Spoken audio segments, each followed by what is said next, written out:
구독, 좋아요, 그리고 공유까지도 눌러주시면 저에게 도움이 되겠습니다.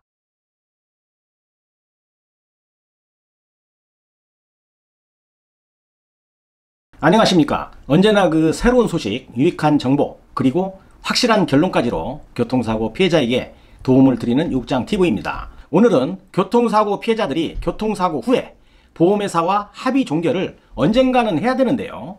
종결을 위해서는 소송으로 가는 것과 소송을 하지 않는 것 중에 보험회사는 어떤 생각을 하고 있는지를 알아보도록 하겠습니다. 네.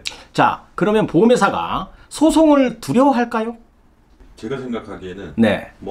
개인하고 똑같을 것 같습니다. 소송 네. 싫어할 것 같습니다. 그래요. 정답입니다. 네. 결론부터 말씀드리자면 보험회사는 소송 엄청 싫어합니다. 네.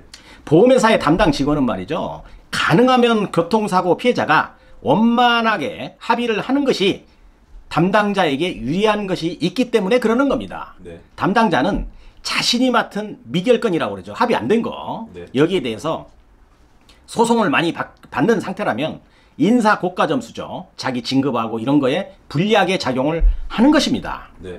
회사원이라면 회사를 다니면서 승진도 하고 성공도 해야 하지 않겠어요? 김수님? 네. 자, 그런데 보험회사에서는 피해자하고 조기 합의를 잘 하는 직원, 예를 들어서 네. 또 그 다음에 피해자와 그 관계에서 원만하게 잘 처리하는 또 그 민원을 받지 않는 그런 직원들, 또 네. 피해자로부터 소송을 잘 받지 않는 그런 직원에게 승진도 해주고 싶고 그 직원을 회사에서 더 키워주고 싶지 않겠어요?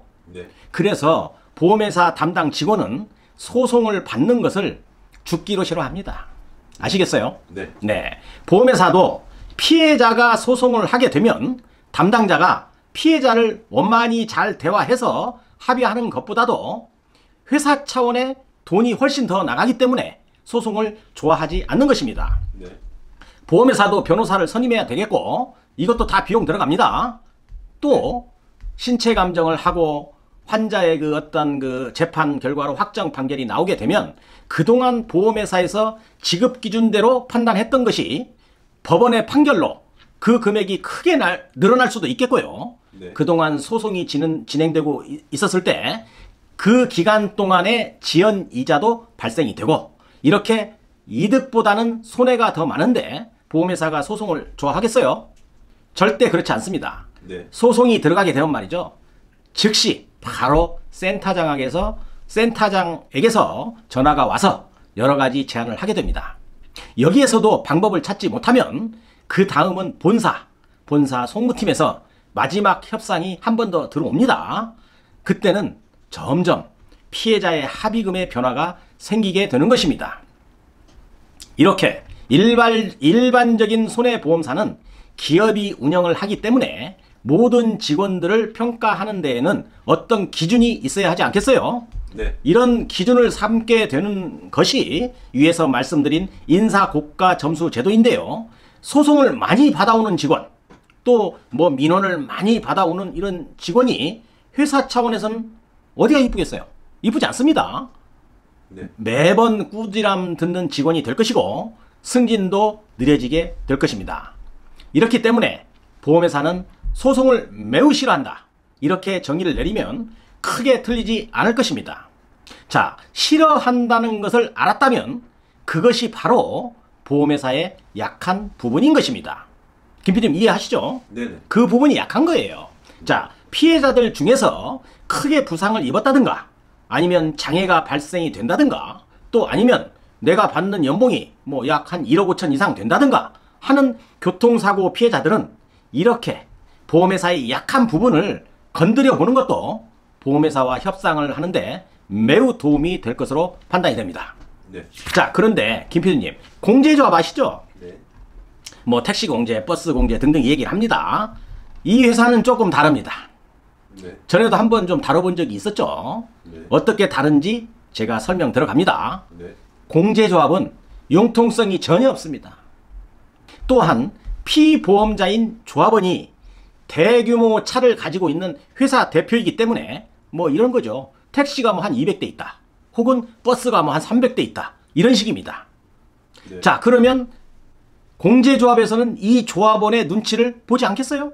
보게 됩니다. 네. 대충 매년 가입한 자동차 보험료가 어마어마할 텐데 공제조합 직원이 이 보험금을 대충 그 교통사고 피해자에게 주는 일을 계속한다면 그 가입 조합원들의 불만이 있겠고 또 조합원의 입김이 세기 때문에 대충 합의금을 주지 않는 것입니다. 네.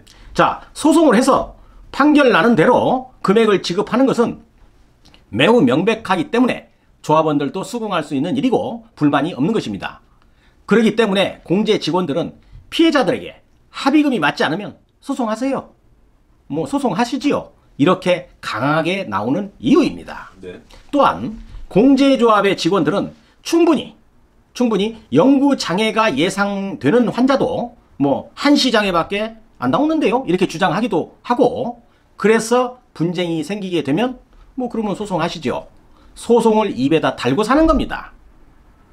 뭐 이렇게 얘기해서 아니면 말고식이에요. 자, 그렇게 얘기를 했는데 소송으로 들어오면 소송으로 대응하고 공제조합은 네. 그렇지 않고 소송하세요 이 말에 놀래가지고 환자가 위축이 될 거 아닙니까? 네. 그러면 그걸 가지고 협상으로 응해오는 피해자는 또 쉽게 합의를 성사시키고 이렇게 하는 회사가 공제조합인 것입니다.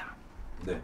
소송을 싫어하는 일반 손해보험회사와는 매우 다르다라는 것을 느낄 것입니다. 김 PD님. 네. 자, 이제는 보험회사나 공제조합 등이 소송을 싫어하는지 아닌지 충분히 알아보았는데요. 네. 어차피 보험회사 이야기가 나왔으니 특별히 오늘은 서비스 차원에서 네네. 보험회사의 그 직원들에 대한 그 성향과 그런 어떤 구조에 대해서 설명을 드리겠습니다. 네. 알아두시면 뭐 피가 되고 또 살이 되니 잘 들어보시기 바랍니다. 김 PD님. 네. 네, 첫 번째죠. 보험회사의 담당 직원에 대해서 좀 알아보겠는데요. 병원에 입원을 하고 있으면 지금은 이제 코로나 시대이기 때문에 말이죠. 그 방문하는 것이 좀 제한적이죠. 그러나 일반적으로 병원에 입원하면 보험회사 담당 직원은 찾아오게 돼 있습니다. 그러면 첫 번째로 명함을 줍니다. 그 명함 잘 보세요. 네. 보험회사와 합의를 하는데 보험회사 직원의 직급이 거기에 적혀 있습니다. 네. 보험회사마다 직급이 조금씩은 다른데요. 대략 이렇습니다. 첫 번째로 보통 사원이 있습니다. 네. 사원이면 뭐 입사한 지 얼마 안 됐겠죠. 네. 사원이 제일 까다롭습니다. 네네. 말이 좀 잘 안 통해요. 보험회사 입사해서 얼마 안 된 직원인데 회사에서 교육시킨 그대로 합니다. 네. 그래서 피해자들과 잘 부딪히기도 하고요. 진짜 융통성 없습니다. 네. 자, 이런 경우입니다. 군대 다녀오신 분들은 다 아시겠지만 부대에 그 육군 소위 달고 그 사관학교에서 바로 그 소대장으로 일선에 그 부임하게 되는 그 소대 육군 소위 장교 있죠. 네. 그 완전히 원칙대로 그 아주 답답하게 그 소대원들을 다루지 않나요? 네네. 뭐 사관학교에서 뭐 배운 그대로 합니다. 네. 뭐 소위 말하는 FM. 아, 그렇습니다. 예, 정확히 찝었습니다. 예. 그래서 그 보면은 그 아주 고참, 그 세련된 그 고참 육군 병장한테 많이 골탕을 당하기도 합니다. 네. 그 현실적인 얘기거든요. 마찬가지입니다. 네. 사원들 융통성 없습니다. 네. 네. 피해자하고 잘 싸우고 또 합의금 산정에도 융통성이 없고 이런 직원 만나면 머리 아픕니다. 원만하게 대화가 잘 안 되고 노력해도 안 되면 말이죠. 그때는 콜센터에 이야기를 해서 담당 바꿔달라고 해서 진행하답니다. 네. 돌아버려요. 말도 안 통합니다. 그래서 명함 주면 맨 먼저 직급을 좀 잘 보세요. 네. 아시겠죠? 네. 자, 두 번째는 말이죠. 선임입니다. 선임은 별반 다른 게 없어요. 신입사원하고 비슷합니다. 네. 뭐 회사로 말하면 좀 대리 정도 됩니다. 네. 그러니까 그것은 사원에서 설명을 드렸고요. 다음은 책임입니다. 책임은 대략적으로 그 과장급이나 차장까지 이 명함을 사용합니다. 김 PD님. 네. 이 직급은 속칭 물이 오를 대로 오른 직원이거든요. 네. 보험회사에서는 진짜 일꾼으로 통합니다. 일도 잘하고 순발력도 있고 또 약간의 결정권도 있어요. 그럼 피해자들은 말이죠. 교통사고 피해자들은 이런 정도의 직급과 대화를 하고 합의금에 대해서 부딪혀 봐야 하지 않겠어요? 네. 네, 이게 제일 좋습니다. 자, 네 번째 다음은 팀장급입니다. 아주 노련한 고참 직원이거든요. 뭐 사실 산전수전, 뭐 공준정까지 다 해본 보험사 직원입니다. 네. 네, 전에는 뭐 센터장도 했었겠고 계속적으로 할 수 없으니 후배에게 센터장을 내어주고 팀장이라는 직함으로 일을 하기도 합니다. 네. 일반적으로 매우 선임 고참입니다. 그래서 합의금 면에서 좀 후해요. 네. 웬만한 결제도 센터장이 다 들어주기도 할 겁니다. 네. 뭐 근무처 센터장의 그 회사 내에서 뭐 약간의 선배가 될 수도 있으니까요. 네. 이런 직원하고 합의를 진행하게 되면 시원시원하게 잘 처리될 수 있습니다. 네. 마지막입니다. 다음은 센터장인데요. 쉽게 말하면 총괄 책임자다. 이렇게 이해하시면 되겠습니다. 네. 예를 들어서 강남 센터장이다. 이러면 강남 전체를 책임지는 그런 책임자입니다. 네. 모든 직원의 결제를 최종 사인하는 자리인데요. 담당 직원과 부딪히고 관계가 원만하지 않는다면 센터장을 찾아서 문제를 해결하는 것도 교통사고 피해자로서는 좋은 방법입니다.